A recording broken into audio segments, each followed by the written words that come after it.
Cash flow from operating activities आपको calculate करना है। सबसे पहले देखिए आपको क्या दिया हुआ है, प्रॉफिट दिया हुआ है। प्रॉफिट हम बिफोर टैक्स से एज्यूम कर रहे हैं अभी के लिए,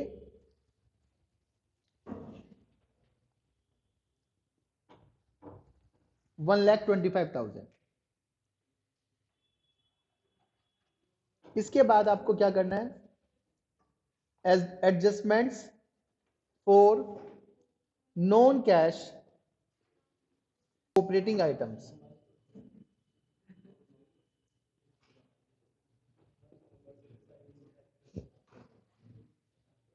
एड लेस आएगा operating profit before working capital changes.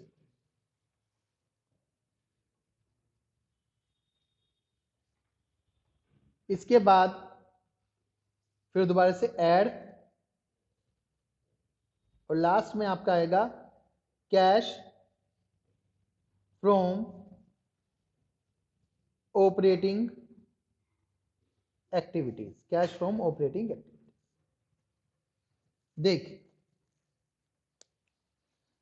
सबसे पहले उन्होंने बोला था कि जो प्रॉफिट है वो 1,25,000 का है। इसके बाद डेप्रिसिएशन ऑन बिल्डिंग दी हुई है 25,000 की। आपको पता है डेप्रिसिएशन ऑन बिल्डिंग का क्या करना है, ऐड कर देना है, ऐड बैक 25,000। प्लांट मशीन की डेप्रिसिएशन भी दी हुई है इन्होंने 45,000, हमने साथ में ही ऐड कर दी। अब क्वेश्चन आता है सर हम सेपरेट नहीं लिख सकते क्या डेप्रिसिएशन डेप्रिसिएशन, तो आप सेपरेट भी लिख सकते हैं, no problem. Depreciation on building, depreciation on plant and machinery separate भी लिख सकते हैं, आएंगी ऐड में, ठीक है। मैंने एक साथ ही एक ही हेडिंग में ले लिया। अमोर्टाइजेशन ऑफ गुडविल दिया हुआ है 20,000।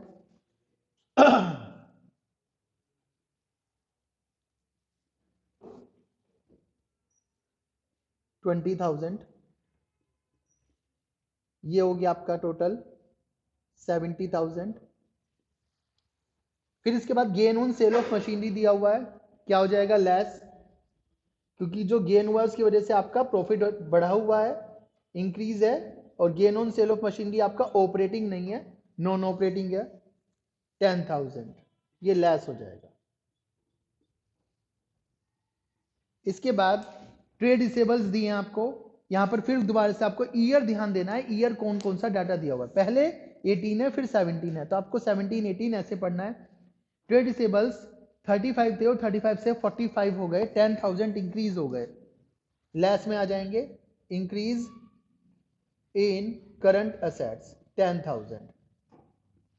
फिर इसके बाद इन्वेंट्री ऑन हैंड 75 थी और 75 से 69 हो गई, डिक्रीज हो गई 6,000 से, डिक्रीज इन करंट असेट्स 6,000।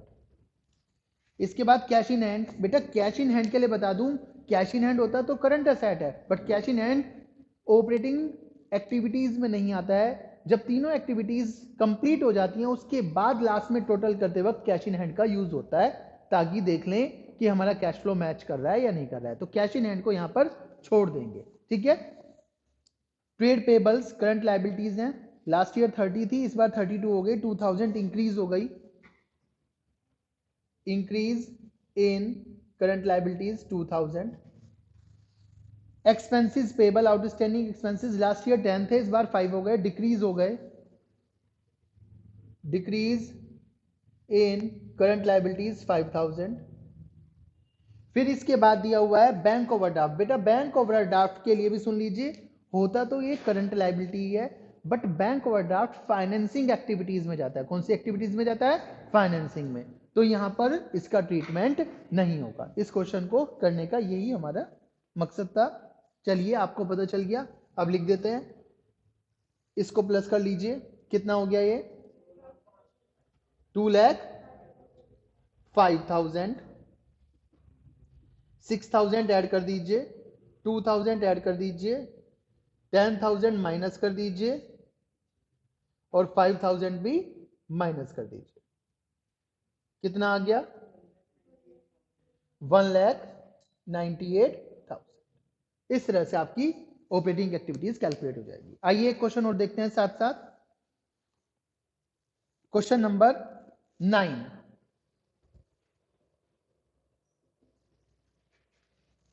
लिखा हुआ है Narula earned a profit of 2 lakh after charging और crediting the following items. Depreciation आपको पता है यहीं पर आती है, loss on sale of furniture आपको पता है यहीं पर आता है, अमोर्टाइजेशन डेवलपमेंट कॉस्ट भी यहीं पर आती है,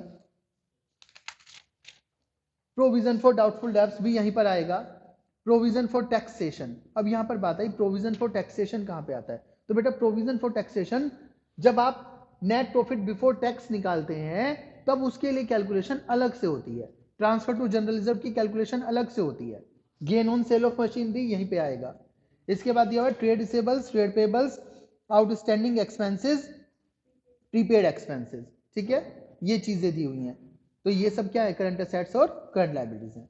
यहां पर आपको करना क्या है, सिंपल सबसे पहले प्रॉफिट बिफोर टैक्स निकालना है। क्या निकालना है, प्रॉफिट बिफोर टैक्स, ठीक है। अलग से कैलकुलेशन कर लीजिए, नेट प्रॉफिट दिया हुआ है आपको 2 लाख, उसमें क्या ऐड कर दीजिए आप, दो चीजें आपको बताई है, एक तो प्रोविजन फॉर टैक्स 40,000 और दूसरा transfer to general reserve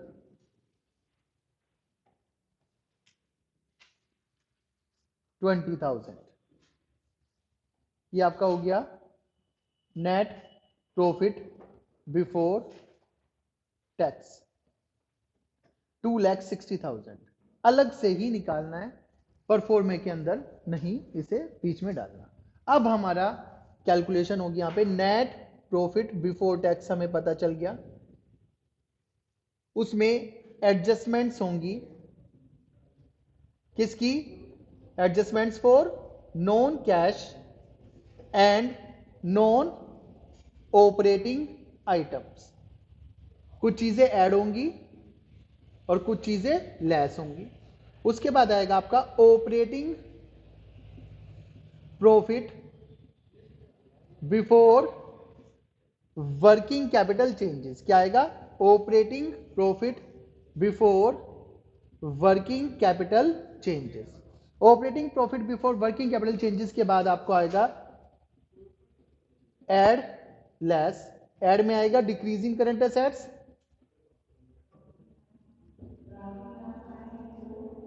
increase in current liability, less में आएगा इंक्रीज इन करंट एसेट्स,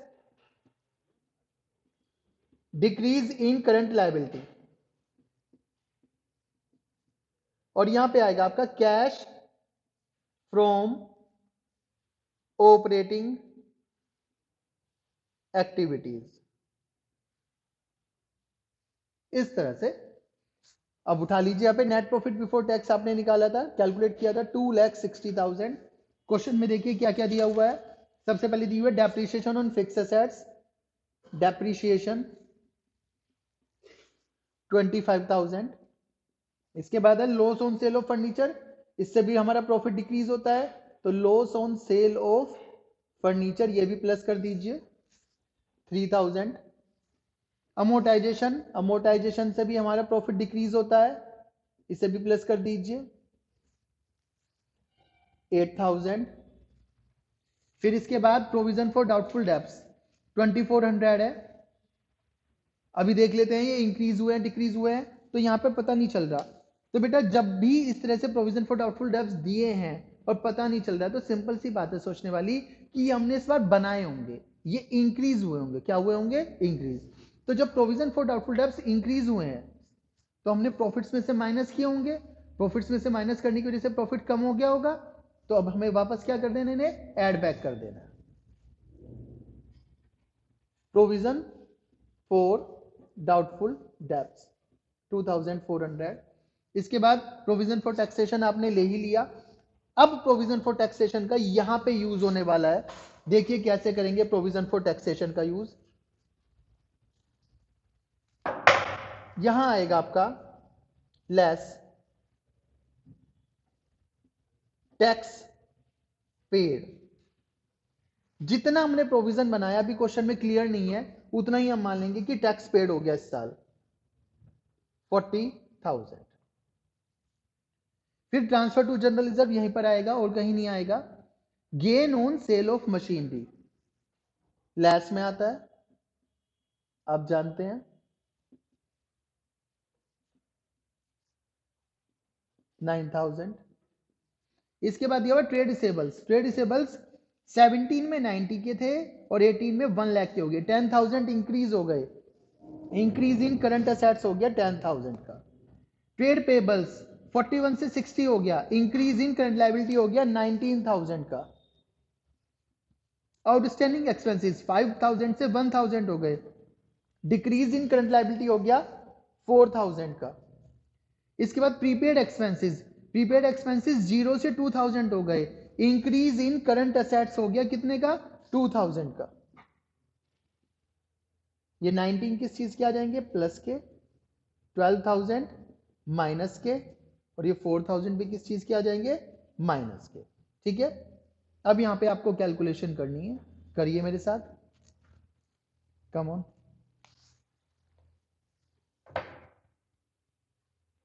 ये कितना हो गया 289,400। यहां पर कितना आ गया ये